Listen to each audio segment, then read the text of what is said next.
How are you going to get the confidence to transition people calling you an egg in the comments? I find that hilarious. Like, can you call someone an egg if the chicken is already walking around, you know?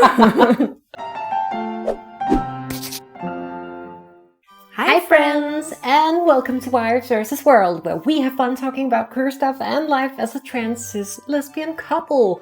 I am Jackie. And I'm Anya. And guys, thank you so much for all the subscriptions. We meant to do this as a 7.5K, that's a weird way to say it, 7,500 subscriber Q&A. But in the couple of weeks since we reached that milestone, we've blown straight past it and straight gay past it. And we're like at 9 something. So it's going to be a 9K Q&A. Thank you so much. Since we've started doing membership, we felt it fitting to start with a member question. So that's going to go first. Annika Jinx asks, which historical figure would you like to hang out with and why? Great question. Very good question. Historical figure. Let's say it has to be someone who's dead. That's okay. Yes. So not who just sleeps with the fishes. A pirate. Like I really don't know, but I have one in mind for you. Oh, you have? Yeah. I'm curious. Oscar Wilde. We have not talked about this beforehand. That's how did you know? I know you. That is indeed who I was gonna say, because I think he seems like such an interesting person. I think so too. He has so many banger one-liners that's just like I feel that in my soul, and I wanna the audacity, you know. Ooh. I wanna hear what he has to say. I wanna hear how he navigated the world ahead of his time, much like myself. I don't know what his if he had, the racism problem. That's, I mean, if most we're gonna historical people do. Yeah. So that's not what I want to talk to him about. Just to make that clear. I don't know, sometimes people come at you like, did you know he was a racist? And I'm like, yes. Well, a lot of people were back then. A lot of people are. That is true. But I just think he's such an interesting character. I would love to go smoke opium with him and like have a really good night in town. I guess I feel sort of like, sort of sensation when it comes to stuff like that, because I have to choose one. It has to be a good one. Because maybe I'm not a very historically learned person. I don't subscribe to the great man theory. But like, what about like a Joan of Arc type? Wasn't she like a religious nut? I don't know.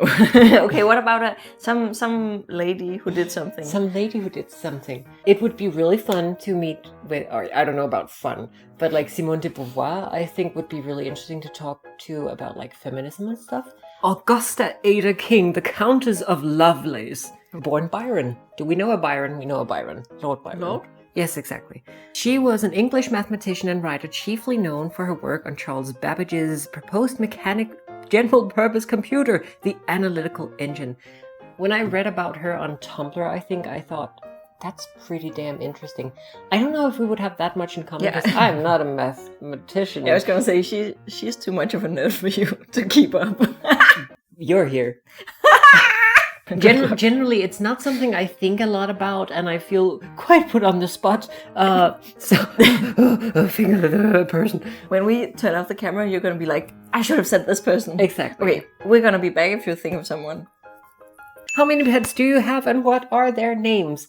I have 3 pets. One is Anya. One is fun. Thank you. We have 2 pets. We have 2 cats, 2 lovely cat children. Our orange cat is called Adonis, and our little ragdoll, dumb idiot gremlin child is Persephone. Because we felt like that was some wonderful, easy to pronounce names. It's also pretty dumb because in Danish we pronounce them a bit different. Adonis is okay, but Persephone, whenever we have to make like a vet appointment, oh my god. Yeah, they have no, like, what is this cat called? They have no clue. Persephone. It's like, They don't stand a chance. Just black like people. And we're not, I guess, even pronouncing it correctly, like in terms of what Greek is supposed to sound like, at least in Danish. So like in Danish, it's just Persephone. Persephone, Persephone. What's your favorite food, your comfort food, and the best thing to eat together for dates? What's your favorite food? My favorite food is pasta.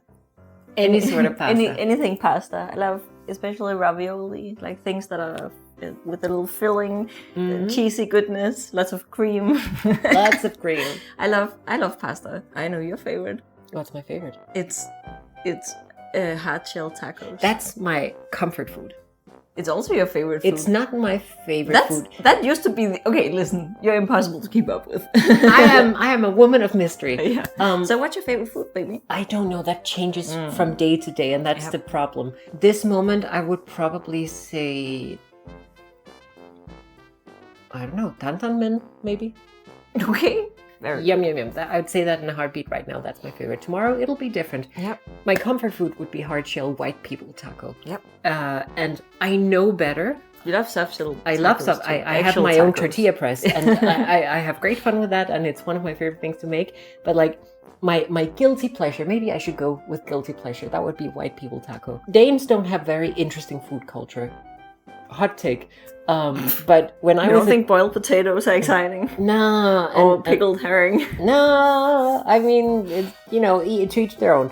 But when I was a kid and I had like taco for the first time, with hard shelled taco, with like, general or generic Tex-Mex or something, I was like, this actually has some taste to it. This is good. It started me on my journey as someone who likes to cook. What's a date night thing? What do we do when we go on date nights? No, that's a date night. That's like I would say like fancy food. Like fancy food? Not Michelin. What's it called? Like when you experiment with food and make like little interesting dishes. Like gastronomic something. Yeah, exactly. It's not something we do often. No. Like we did it a couple of times a year back when I had a real job. When you had money, yeah. Now we don't do it anymore. No, but like the idea of getting to try something that's just really new and a really new presentation of something. Yeah. We went to some kind of restaurant that had like a set menu with really fancy little dishes. Yes, we get like a tasting menu of like maybe 7 different courses of, and really... That would be all over the world kind of food. I think that would be date night food. Yeah, I think so too. It's been a while. Should we do it again? If we have money. We don't. That was easy. Thank you for the question. Oh, there's a second part. Would you ever do a wardrobe tour? I was going to say, yeah, for sure. No problem. But you're not a big wardrobe person. I have maybe, I want to say I have 6 outfits or something. Or I have something that can, I can put things together, but I don't have big splash pieces or something. So I'm afraid it just wouldn't be very interesting. But you have a lot. Yeah, I was going to say, we can just look at my part of the wardrobe. That will be interesting enough. Yeah, because I don't have a lot going for me wardrobe. I could have more. I have a few very good pieces that I go to, but like I have 2 pairs of pants and I have like 3 dresses. That's it. Understatement, but still. Who are or were your favorite Japanese Visual Kei bands? I remember Jackie talking about how Visual Kei style was really big for her during her teen years. Just Jackie, don't forget me.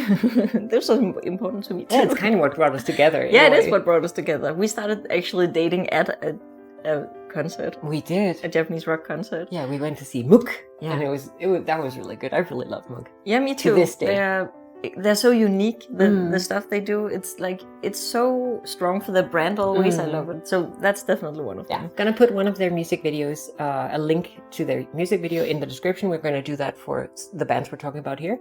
My all-time favorite band would have to be like Dir en Grey. Of course. I love Dir en Grey so much.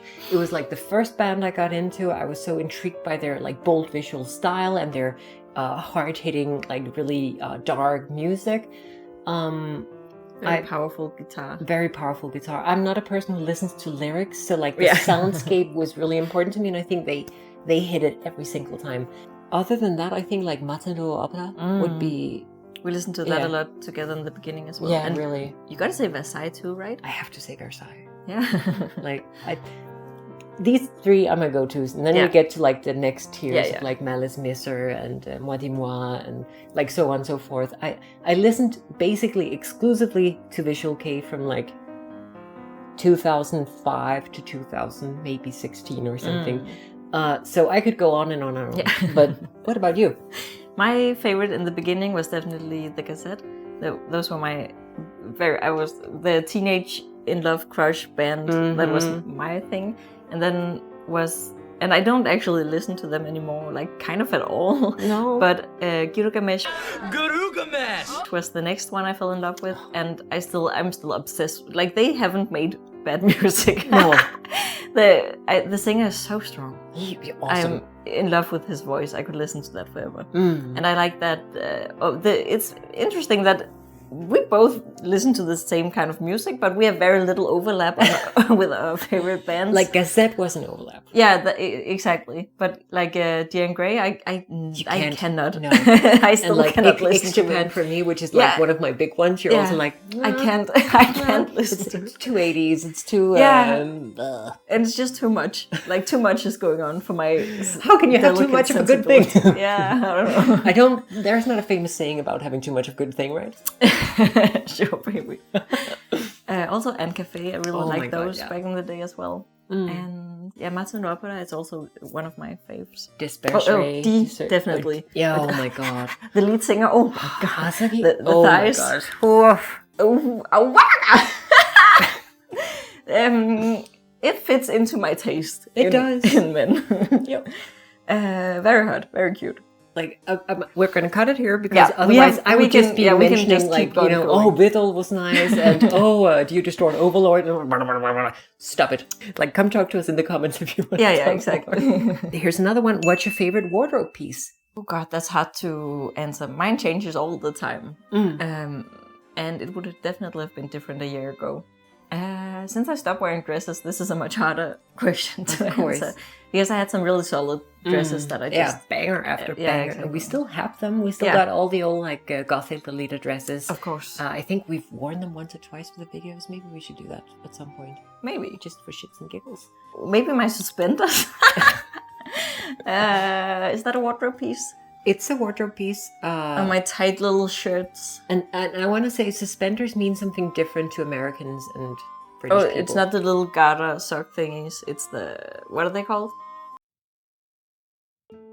For me as a trans woman, I want to say I was really, really happy about some pants I got a couple of years back from one of our friends, like 3/4 length.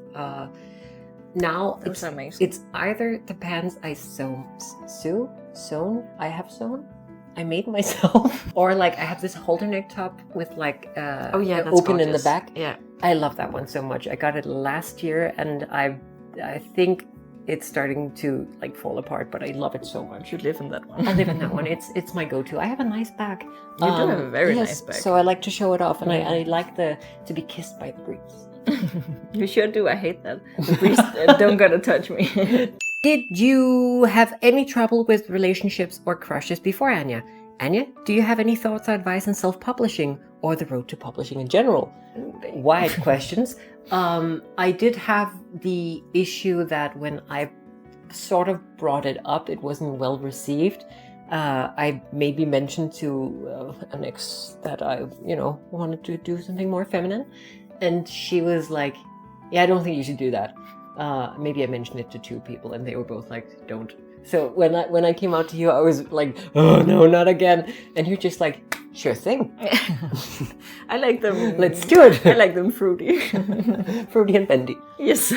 So Anya, about self-publishing, advice, thoughts? Oh God, this is such a big question that it's a video in its own right. Yes, I will say a few things and I will shut up. First of all, research. Do all the research you can. Google how to self-publish. Look at the list, because there are so many resources out there. Look at the list, what they say. Google everything you don't know what is, and just keep reading about it. Don't expect to get it right away, but just keep doing research on all the different stages, because there is a lot to do in self-publishing. The second is more of a mentality thing. You need to be prepared to do a bunch of stuff on your own. Like, you need to be prepared to learn all sorts of shit. It's a really steep learning curve. Also, the mentality around feeling secure in yourself and feeling strong and not needing that backup of someone telling you you're good enough. You have to know that you and your product is good enough on your own without having constant external validation. I would say those are the two main things, because everything else you can learn from those two things. Like you've used a bunch of resources, like books on, Yes, both plotting and marketing and stuff. So if you have a couple of suggestions, can we put them in the... we can put those in. There's so much to say about this. And with it being so open, I don't know which direction to give more advice in. Maybe we'll do a video on it someday. If people find enough, it. I don't think enough people find that interesting. It's not really but you can also come to my Instagram. I talk a lot about publishing in general on there. So I'm sure you can learn something on there. Is Denmark a safe place for trans people? I'm thinking about migrating to another country. I would say yes. I would say it's a very safe place. In general? Yeah, in general. There might be issues, but I think it's like one of the top safe countries on earth. But that said, there is still issues. We still have issues. We still have transphobia. We still have generalized homophobia and stuff like that. Yeah. Denmark is... We've coined the term cozy racism, which is still racism, but apparently a lot of Danish people are, if we just tell it as a joke, it's not really racist. Yeah, we can just say it to each other it's pretty fun. Yeah. So that is I think that sort of mentality pervades a lot of society. Yeah, but we're first mover country. We aren't racist. We aren't homophobic. People can get married here. Blah, blah, blah, all that shit. So that kind of gives them a free pass to be... Yeah, so there is still an undercurrent, but in terms of physical violence, your rights, the hoops you have to jump through, I think Denmark is one of the better countries. But also one of the hardest countries on earth to migrate to. True. If you are a European citizen already, that process is way easier. But if you're outside the EU, there is very little likelihood of being able to move here. Yeah, we had a sweeping xenophobic movement back in the early 2000s, which and really, it's going strong. It's going strong, yeah, of course. Jesus. But really back then, every election, everything was about tightening immigration, tightening borders, tightening everything. Yeah. So it's a difficult process. Except if you're on the positive list, if you have a job skill that is you can look that up, but it's often something like programming or what's it called? Bioscience, something. Then it is way easier. Yeah, and a lot of trans girls are. The little data nerds. That's true. You have an advantage here. I think the ratio, So please, if you are, we are not immigration lawyers. We don't know. We don't know shit. Don't listen to us. Exactly. We were fortunate enough to be born here, so we didn't have to go through the process of entering. Look it up, and hopefully you can figure out if it's the place for you and if it's at all possible. Yeah. If you do come here, hit us up. Yep. I'm trans lesbian. Where can I find lesbian to date? Great question. Where can any of us find love? I mean, I went to Japanese classes and I found this little hot potato, my little monster.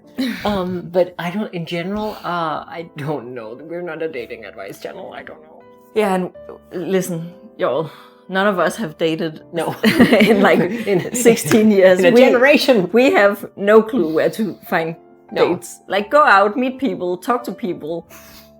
Isn't that the dating apps? Get a dating app. That's what the kids do nowadays. How did you get the confidence to transition? I suppose that's for you. Yeah, I mean, how are you going to get the confidence to transition? People calling you an egg in the comments. I find that hilarious. Can you call someone an egg if the chicken is already walking around? I love that so much. Oh, thank you. The confidence, I think bravery is being deadly afraid of something and doing it anyway. And I think that was where I was at. I was just at a junction in my life where I didn't know if I could really go on. So I sort of had to, and it was a leap of faith. It was I'm gonna have to do this in order to live. It wasn't when you're at that point, it isn't much of a choice. No. You're there's, of course, in like, as opposed to many other places, you didn't have to fear for your actual life. No. You weren't like, okay, I'm gonna get killed maybe if I do this. But it wasn't that much of a choice in the end, right? It was like between, do I want to keep on living or do I not? Yeah. So, but like my general advice, if you are looking for the courage to come out, is always like find allies, find people, find supportive people, maybe support groups, maybe people on the internet, and ask for their advice and ask for their support.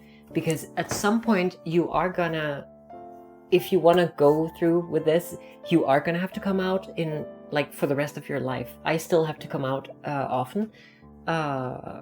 In that people find out you're trans, so it is going to be a part of your life. And like with publishing your books, you're going to have to develop some thick skin, and you're going to have to come to a sort of like realization that you are enough and your sense of self is not dependent on like the validation of others or the approval of others. So I feel like there is some sort of like confidence building that you need to do in order to do this. Am I answering this at all? Yeah, I think so. I was just thinking, fun hearing you talking about confidence. I have a lot of confidence, but also not a lot of confidence. Jackie, you mentioned you worked with a volunteer group that helps LGBTQ plus people. How does that work? How can others help? I want to one day help others too when I get my life in order. Also, I'm kind of aiming for stealth in my transition. Do you think there's a way to help others and still be stealth in most of my life? They also say congratulations on the subscribers. I hope your channel keeps growing. We hope so too. Doesn't have to be this rapid. No.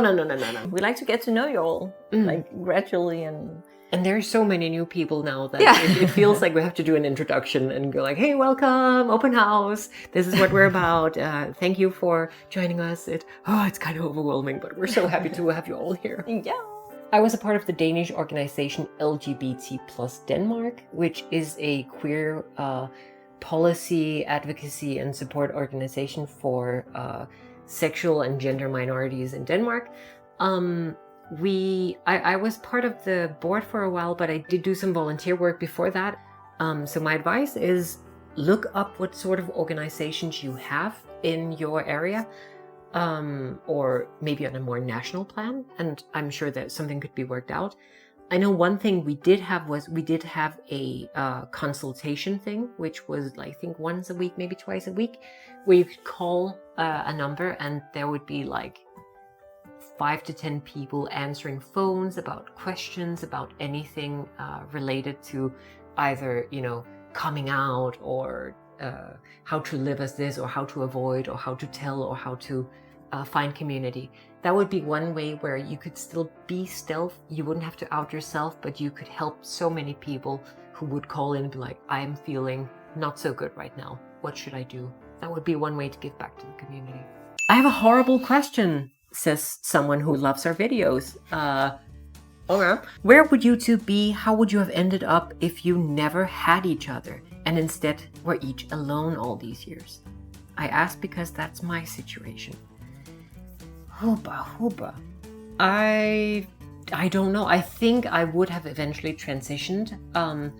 One thing that really held me back in the beginning was I was afraid of Anya's reaction or disapproval. Yeah. So I definitely would have. I don't think I would have necessarily blossomed in the way I did. I can see maybe two kind of routes for me. Either I would have been very withheld and demure and maybe not so forthcoming, or I would have been a nasty freak, just cruising through the queer scene trying to find thrills and fun, You knew me before I transitioned. It was a good time. It was a really good time. So I could have kept on with that. Maybe I would have been one of the wonderful people on Twitter, on Twitter, who does the puppy girl thing. Maybe, I don't know. As if you don't already. What about you? That's a great question. I think I would have been way more set in my routines, because I'm the disruptor. Been less adventurous and I was adventurous before. Yes. I would have been more set in my beliefs, more set in my ways, I am sure, if no one had impacted my development of that, because that was the natural route. True. And I would probably, as you, like you knew me before we started dating, have remained a bit of a slut, getting to know a lot of different interesting people, because I have always enjoyed that. Do you think you would have like maybe traveled around and met many people like across the world? Or is that like the adventurous part gone? You would have just maybe stayed put? Oh, that is so hard to say, because I don't really know. Because after I had my Japan adventure for half a year, my travel desire was satiated. But who's to say if I hadn't had you and been a very settled person, maybe my sense of adventure would have brought me somewhere. Yeah. I could have seen myself like pursuing music as I did back then, and then maybe would have more time. Maybe toured around, or like taking some chances, or visited new places. Maybe moved to a different country. I don't think any of us would have ended up very alone. Like even if we hadn't found the right person to be with, I think both of us are like gravitate towards people, and something happening, and like stuff going on in our lives, you know. We would probably have been more dependent on our friends, and formed stronger relationships with our friends. Yeah, because like one thing that happened when we met each other and really got to know each other was we welded together so strongly. So like if one of us passes away at some point, who knows? It could happen, but it probably won't. We will live forever. I don't know what the other person's going to do. Don't say that. We're not going to talk about that. That's not the question. Have you found it harder to find a job since transitioning? Or did you transition while at the same job? Or was your workplace accepting of your transition? Did it take long for your workmates to adjust? I transitioned before college.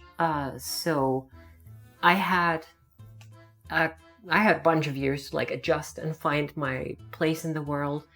And as far as I'm aware, when I've been interviewing at places, I was quick to drop that I was a lesbian, and they've been like, oh yeah, of course, no, I have friends who are lesbians, or something like that, like totally fine. So if they knew, or if I let them know that I was trans, it would have been after I started working somewhere. So I've actually never had that as a problem. I think one thing I've had as a difficulty being trans while I was part of like the corporate workforce was that I felt a sort of pressure to be stealth about it. Yeah, so, you haven't had to be stealth in your new workplace or your tattoo workplace, or like all the creative work. All the stuff I'm doing now, I can be fully me. The way I see myself is I am not just a woman, I am a trans woman, and that's a huge part of me, and I want to embrace that. So in workplaces, I want to embrace that. Oh, you sly dog! But other than that, I've not really had any issues, really. Yeah. Thank you for the question. What kind of music do you each listen to? Is there a band that one of you likes and the other one does not? Do you have any recommendations? So aside from the Visual Kei, we're going in a couple of different directions. We have some things that we listen to together, but when we're apart, I think we listen to very different stuff. I probably listen to a lot of the same, but you tolerate my music better than I tolerate yours. We listen to kind of different things. Like we have a lot we listen to together. We love listening to music together and do that all the time. All the time. All day, every day. But we also like a lot of different music. The overlap isn't necessarily that big. So I guess we listen to more of my music together. And it's more agreeable. Honestly. I mean, yeah, more basic. Like one band we listen to together is Aces, I think they're called. I think it's a Texan-based